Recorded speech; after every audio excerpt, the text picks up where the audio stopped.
going to learn about 7 types of people you need to avoid. Now, let's begin.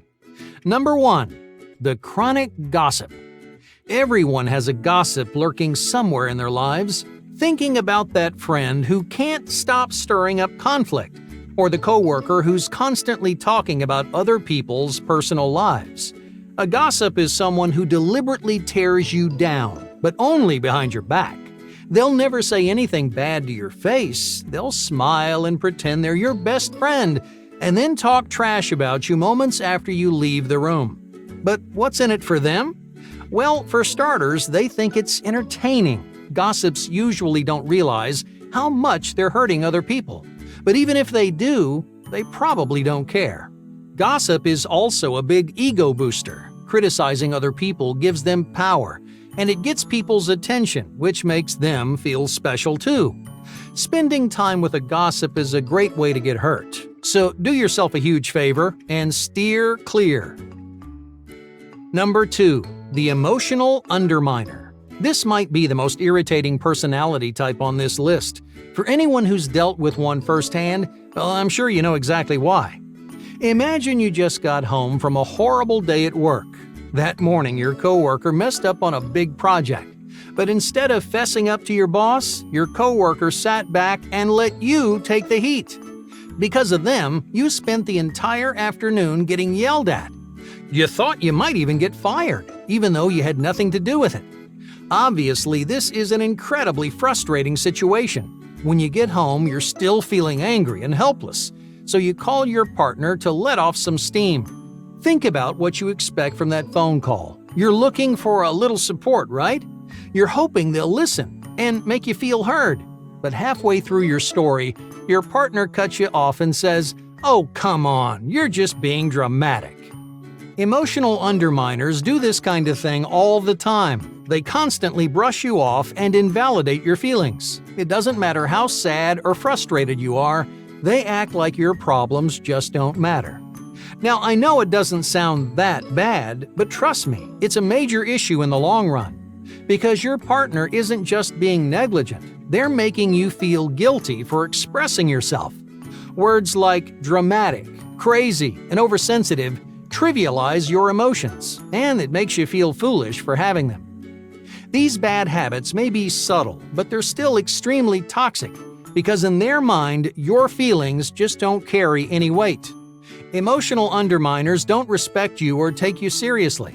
They might even think they're better than you. Most underminers treat your emotional intelligence like a weakness. Why? Well, because they struggle to express or understand themselves. Since underminers can't translate their own feelings into words, they make a habit of stepping on the people that can.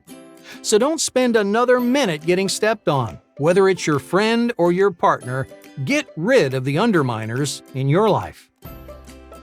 Number 3. The sinking ship. Let's say you're sailing on the ocean when suddenly you run across a reef. The bottom of your boat gets torn apart and you barely manage to stay afloat.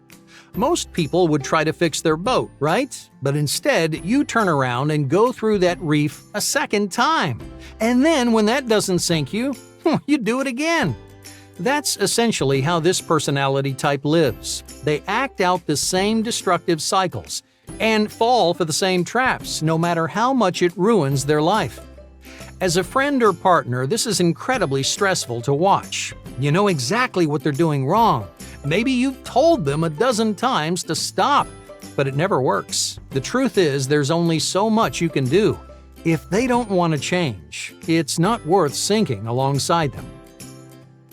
Number 4. The personality performer.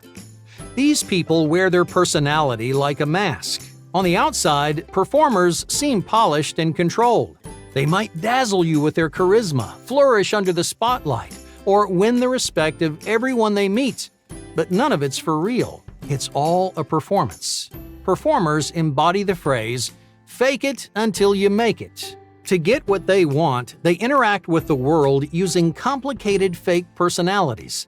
Now, I say personalities plural because there's usually more than one. Many performers have a different mask prepared for every environment. One they wear to impress their friends, Another they use to intimidate their coworkers.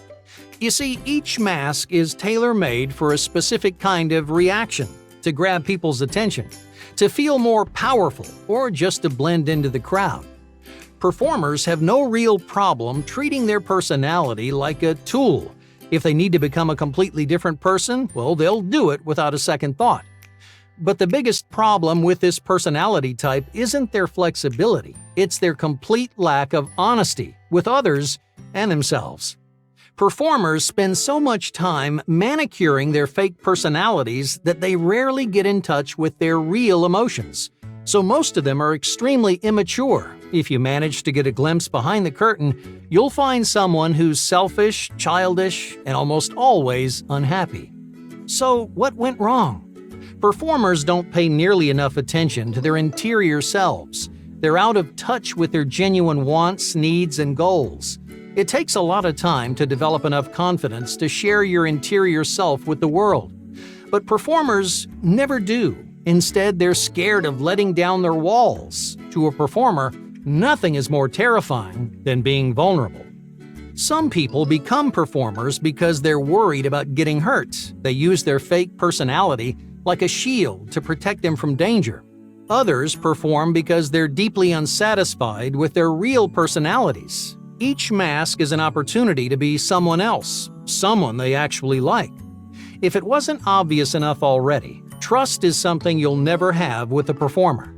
Bonding is almost impossible because you're not interacting with their interior selves. You're just talking to a mask. Number 5. The ball of nerves. Have you ever met someone who's constantly paranoid?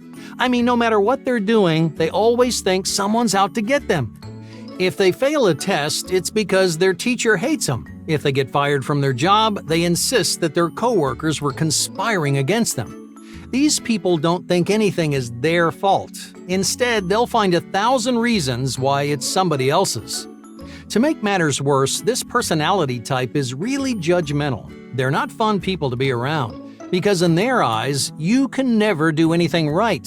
They'll insult you, they'll try to control you, and they'll never forgive you for making a mistake. So save yourself from the grudges and pointless paranoia. If you run into a ball of nerves, don't bother getting involved. Number 6. The brick wall. Have you ever heard the expression, "It's like talking to a brick wall"? Well, that's what you get with this personality type. They're terrible communicators, and they're notoriously distant. But that's not why they're toxic.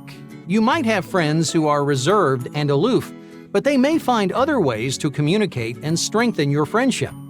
The real problems start when a brick wall runs away. Instead of working through their problems, they completely avoid them. You might notice a brick wall pretending that their obvious issues just don't exist. But they do, and someone's got to take care of them. Unfortunately, that someone usually turns out to be you. The worst part is you can't even confront them about it. Brick walls hate hearing about their failures. If you tell them that they're in denial, there's a good chance they'll lash out. Now, I know on the surface it looks like brick walls don't have any emotions, but they do have a lot of pent-up frustration, and over time it can cause them and you a lot of unnecessary stress. Many brick walls become bitter, resentful people because they've been holding on to the same unresolved issues for their entire lives. Now, of course, it's not your job to solve their problems for them. If you know someone who acts like a brick wall, it may be the time to take a step back. Number 7. The Puppet Master. Finally, let's talk about the most extreme of our 7 personalities. Puppet masters have little to no empathy. They treat manipulation like a sport, and they only care about their own satisfaction. If it sounds like I'm describing a psychopath, that's because I am.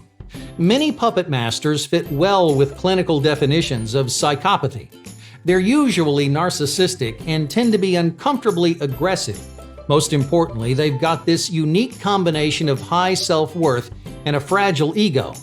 They think they deserve more than anyone, that they're destined for some kind of power or prestige. And unfortunately, that self-obsession can lead them down a very dark road. Not all puppet masters are psychopaths, but you should still keep your distance. Puppet masters have no problem taking advantage of other people, even their friends and family. They develop these parasitic relationships, which lets them benefit from all your hard work. Since they're lacking in the empathy department, this doesn't sound like a problem to them, but it is a problem for you. If someone is intentionally using you, it's time to make a change.